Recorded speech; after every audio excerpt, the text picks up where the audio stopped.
Ini adalah cerita fiksi. Terima kasih telah mengklik video ini para pendengar cerita. Semoga cerita ini dapat menemani kerja, mengendara, atau menemani tidur kalian. Mari bercerita. Percaya nanti. Episode 4. Saat krisis datang. Rabu malam, jam 9:15 malam. Aku baru selesai tutup kafe. Sejak minggu kemarin, Nadia nggak mampir. 3 hari. Obrolan kami minim, cuma selamat pagi dan selamat malam. Singkat, formal. Aku menghargai itu. Dia memberiku ruang, aku juga memberinya ruang. Tapi sejujurnya, aku kangen. Aku lagi beresin meja terakhir. Lap meja, susun kursi, sapu lantai, ketika HP bunyi. Notifikasi peringatan berita. Berita terkini, fintech koinku diguncang skandal fraud. Co-founder diduga gelapkan dana investor. Jantungku langsung mencelos. Aku buka artikel. Judul besar di portal berita ekonomi. Foto Nadia di gambar mini, diambil dari konferensi pers terakhir. Aku baca cepat. Intinya, Stefan, salah satu co-founder koinku, diduga menggelapkan dana sekitar 15 miliar untuk keperluan pribadi. Audit internal menemukan transfer mencurigakan. Investor mulai panik. Rapat dewan darurat dijadwalkan besok. Ya Tuhan. Aku langsung chat Nadia. Nadia, aku baru baca berita. Kamu oke? Nggak ada jawaban. Aku tunggu 10 menit. Masih nggak ada balasan. Aku mulai khawatir. Aku coba telepon. Nggak diangkat. Aku mondar-mandir di kafe. Aku bukan siapa-siapanya Nadia, tapi aku khawatir. Benar-benar khawatir. Aku duduk, coba tenang. Mungkin dia lagi sibuk menangani krisis. Mungkin dia lagi rapat. Mungkin dia baik-baik aja. Tapi jauh di lubuk hati, aku tahu, dia nggak baik-baik aja. Jam 11:45 malam. Aku udah di apartemen, lagi coba tidur tapi nggak bisa. HP aku di samping bantal, volume maksimal. Jaga-jaga kalau Nadia telepon balik. Terus, ketukan di pintu. Pintu kafe di bawah. Aku turun cepat. Lihat dari jendela. Mobil BMW hitam parkir di depan. Nadia. Aku langsung buka pintu. Nadia berdiri di sana. Blazer kusut, rambut berantakan, mata bengkak. Dia habis menangis. Reza. Nadia, masuk. Nadia masuk, langkah gontai. Aku tutup pintu, kunci. Dia berdiri di tengah kafe kayak tersesat. Nggak tahu harus ngapain. Kamu mau duduk? Nadia mengangguk lemah. Aku tuntun dia ke sofa. Sofa kecil di pojok kafe yang biasa buat pelanggan baca buku. Nadia duduk. Aku duduk di sebelahnya. Nggak terlalu dekat, memberinya ruang. Aku nggak tahu harus kemana. Aku nggak bisa pulang. Rumah rasanya sepi. Kantor penuh orang yang panik. Media terus menelpon. Investor mengirim banyak email ancaman. Dan aku nggak tahu harus ngapain. Air matanya mulai jatuh. Pelan.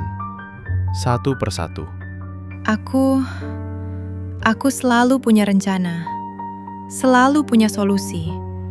Tapi sekarang, pikiranku kosong. Aku takut, Reza. Aku takut semua yang aku bangun hancur. Dan dia menangis. Benar-benar menangis. Bahunya bergetar, terengah-engah. Aku nggak mikir panjang. Aku peluk dia. Nadia langsung jatuh di pelukan aku. Menangis di bahuku. Keras. Menyayat hati. Aku nggak bilang apa-apa. Aku cuma peluk dia. Biarkan dia menangis. Biarkan dia melepaskan semuanya. Berapa lama? Aku nggak tahu. Mungkin 10 menit, mungkin lebih. Aku cuma memeluknya. Akhirnya Nadia mulai tenang. Tangisannya mereda jadi isakan pelan.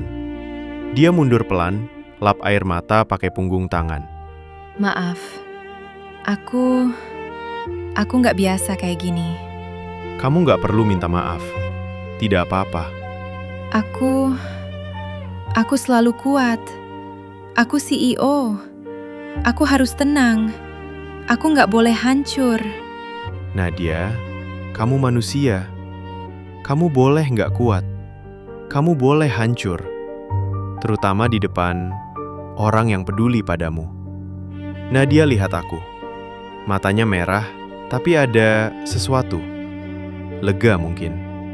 Aku datang ke sini karena aku nggak tahu tempat lain yang aman. Tempat di mana aku bisa menjadi diriku sendiri. Tanpa penghakiman. Tanpa ekspektasi. Aku tersentuh. Sangat. Kamu selalu diterima di sini. Kapan saja. Nadia duduk di sofa, terbalut selimut tipis yang biasa aku pakai kalau ketiduran di kafe. Aku kasih teh. Dia terima dengan 2 tangan. Minum pelan. Terima kasih. Aku duduk di seberangnya, di kursi tunggal. Memberi ruang, tapi tetap dekat. Kamu mau cerita? Atau kamu ingin suasana tenang? Stefan, dia co-founder aku. Teman dari kuliah. Kami berdua sama Arya yang bikin koinku dari nol. Stefan menangani keuangan, Arya menangani produk, aku menangani pengembangan bisnis dan hubungan investor. 3 bulan lalu, auditor internal menyadari ada ketidaksesuaian di arus kas. Kecil. Kami pikir itu kesalahan administratif. Tapi ternyata, Stefan mentransfer dana investasi ke rekening pribadi. 15 miliar rupiah. Buat apa? Utang judi. Dia punya masalah judi yang kami tidak tahu. Kasino online. Dia kalah banyak, putus asa, lalu mengambil dana perusahaan untuk menutupi. Dia pikir bisa mengembalikannya sebelum ada yang sadar. Tapi dia tidak bisa. Dan sekarang, investor mengancam akan menarik diri. Dewan direksi mau melakukan investigasi. Media mengekspos kami. Startup lain jadi ragu untuk bermitra dengan kami. Reputasi kami hancur. Dan aku merasa bertanggung jawab. Aku CEO. Aku yang seharusnya melindungi perusahaan. Nadia, ini bukan salahmu. Tapi aku yang memimpin. Aku yang... Nadia, kamu nggak bisa mengendalikan pilihan orang lain. Stefan membuat sebuah pilihan. Pilihan yang buruk. Itu salahnya dia, bukan kamu. Tapi semua orang akan menyalahkanku. Investor, publik, media. Mungkin, tapi orang yang benar-benar mengenalmu, tim kamu, Arya, investor yang objektif, mereka akan tahu ini bukan salahmu. Dan bahkan jika mereka menyalahkanmu, apakah itu mengubah siapa dirimu? Apakah itu mengubah seberapa keras kamu sudah bekerja?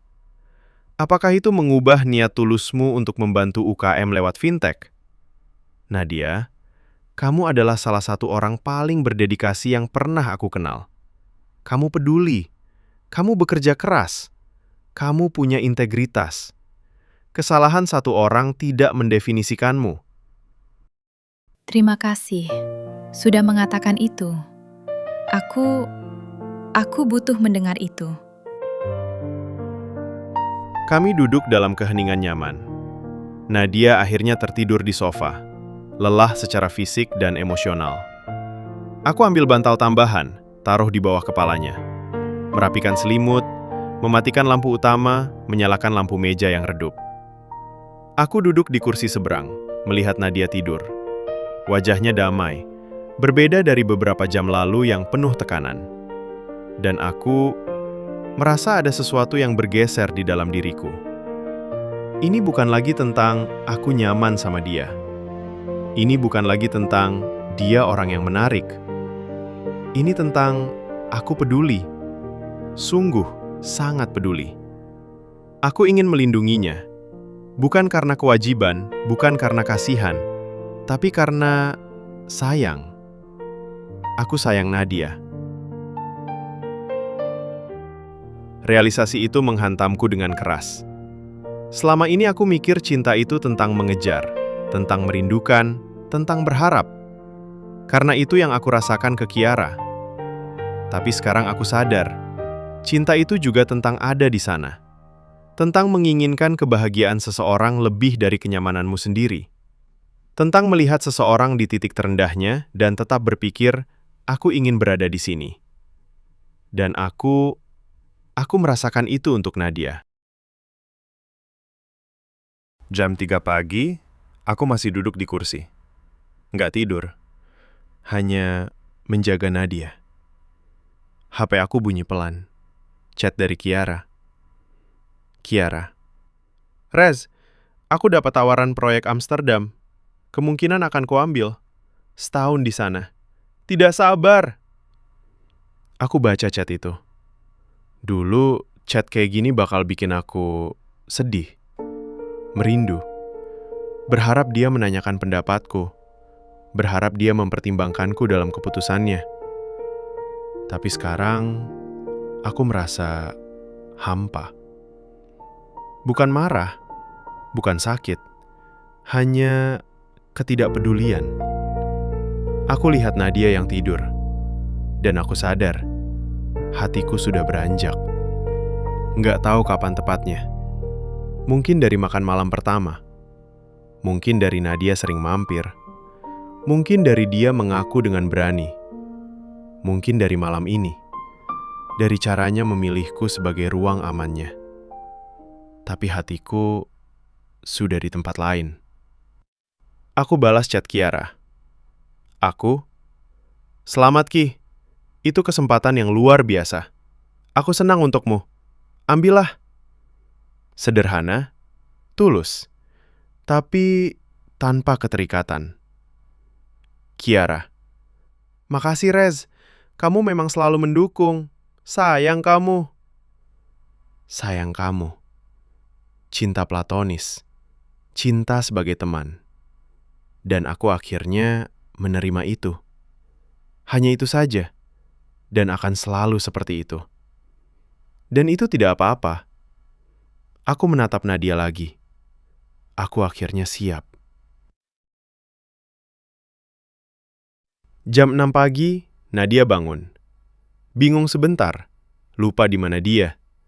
Terus lihat aku yang masih duduk di kursi. Udah ketiduran. Reza, Oh, kamu udah bangun? Gimana? Sudah lebih baik? iya, aku tidur. Terima kasih untuk segalanya. Nggak masalah. Sial, aku ada rapat dewan jam 9. Aku harus pulang, mandi, ganti baju. Dia berdiri, mode panik mulai muncul lagi. Nadia, tunggu. Dia berhenti. Sebelum kamu pergi, aku mau kamu ingat. Kamu kuat. Kamu mampu. Kamu akan melewati ini. Dan kamu nggak sendirian. Aku di sini. Kapanpun kamu butuh. Nadia, matanya berkaca-kaca lagi. Tapi kali ini bukan sedih. Itu rasa syukur. Reza, terima kasih. Serius. Aku tidak tahu bagaimana aku akan bertahan tanpa kamu tadi malam. Kamu pasti bisa bertahan. Kamu Nadia Kusuma. Tapi aku senang bisa ada di sini. Nadia senyum balik. Senyum tulus. Pertama kalinya sejak dia datang tadi malam. Aku harus pergi. Tapi boleh aku balik lagi nanti? Setelah rapat? Boleh. Kapan saja. Nadia ambil tasnya, jalan ke pintu. Sebelum keluar, dia berbalik. Reza, kamu orang baik. Dan maksudku itu dalam artian yang terbaik. Dia keluar. Dan aku berdiri di kafe yang sunyi dengan perasaan yang berbeda. Perasaan yang jernih. Aku suka Nadia. Bukan karena dia pengganti Kiara, bukan karena dia pilihan yang mudah, tapi karena dia. Karena dia berani, karena dia rapuh, karena dia manusia. Karena dengan dia, aku merasa menjadi diriku sendiri, versi terbaik dari diriku. Siang harinya Bimo datang untuk giliran kerja. Bro, lo kelihatan beda. Beda gimana? Beda lebih ringan. Kayak beban sudah terlepas. Mungkin. Kiara? Dia dapat tawaran kerja Amsterdam. Setahun. Dia antusias. Aku senang untuknya. Bimo menatapku. Bro, lo udah beranjak. Aku berhenti sejenak. Memikirkannya. Iya. Aku rasa. Iya. Akhirnya! Gue udah nunggu ini dari kapan tau? Lebih baik terlambat daripada tidak sama sekali, kan? Jadi, Nadia? Nadia, dia sedang melewati sesuatu. Krisis. Aku mau ada untuknya. Sebagai apapun yang dia butuhkan. Teman, dukungan, atau lebih. Kalau dia siap. Lu sudah dewasa, bro. Serius. Sore harinya, jam 5 lewat, Nadia datang. Dia terlihat lelah, tapi tenang. Hai, Hai, gimana rapatnya? brutal. Tapi kami punya rencana. Arya dan aku memutuskan. Kami mengeluarkan Stefan, transparansi penuh ke investor, menyewa auditor eksternal untuk membereskan, dan tim PR krisis untuk menangani media. Ini akan sulit, tapi kami akan bertahan. Kamu akan lebih dari sekedar bertahan. Kamu akan membangun kembali dengan lebih kuat. Nadia tersenyum. Senyum lelah, tapi penuh harap. Americano? Tolong. Aku bikin kopi. Nadia duduk di meja langganannya. Buka laptop, mulai kerja. Rutin. Akrab. Menenangkan. Aku antar kopi. Duduk sebentar di seberangnya. Nadia... Dia lihat aku. Aku mau kamu tahu. Aku udah mikir tentang yang kamu bilang minggu kemarin. Nadia membeku, penuh perhatian. Aku tidak bisa janji aku sudah 100% beranjak dari Kiara. Tapi, aku bisa janji aku sudah melepaskannya. Aku tidak bertahan lagi. Dan aku mau mencoba. Denganmu. Kalau kamu masih mau. Nadia tidak bisa berkata-kata. Aku tidak berharap kamu menjawab sekarang, terutama dengan semua yang sedang kamu tangani. Aku cuma ingin kamu tahu. Aku melihatmu. Aku peduli padamu. Dan aku ingin ada untukmu. Bukan sebagai seseorang yang hanya puas dengan keadaan, tapi sebagai seseorang yang memilihmu. Mata Nadia berkaca-kaca. Reza, kamu serius? Sangat. Nadia berdiri. Berjalan mengitari meja. Berdiri di depanku. Dan dia memelukku. Erat, hangat, tulus. Terima kasih. Terima kasih sudah memilihku. Terima kasih sudah melihatku. Aku membalas pelukannya. Terima kasih sudah menunggu. Terima kasih tidak menyerah padaku. Cinta dimulai ketika aku berhenti berlari. Kami tetap seperti itu, untuk waktu yang lama. Dan aku ngerasa ini benar, ini terasa tepat. Ini bukan lagi tentang Kiara atau Nadia. Ini tentang aku akhirnya siap melepaskan masa lalu. Siap menyambut masa kini. Siap membangun masa depan dengan seseorang yang benar-benar melihatku. Lihat dirimu yang asli, bukan topeng, hanya manusia. Matamu yang basah itu lebih indah dari apapun. Aku di sini di sana, di mana aku selalu tersesat. Aku di sini melihat kerapuhanmu, baru sadar ini yang aku cari. Aku di sini dan kau di sini. Cinta dimulai ketika Aku berhenti berlari, berhenti mencari, mulai melihat yang sudah ada di depan mata. berhenti berlari, mulai diam. Dengarkan apa yang hati katakan. Aku di sini, bukan di sana. Akhirnya pulang ke diri sendiri. Aku di sini, kau di sini. Cinta sejati dimulai dari sini.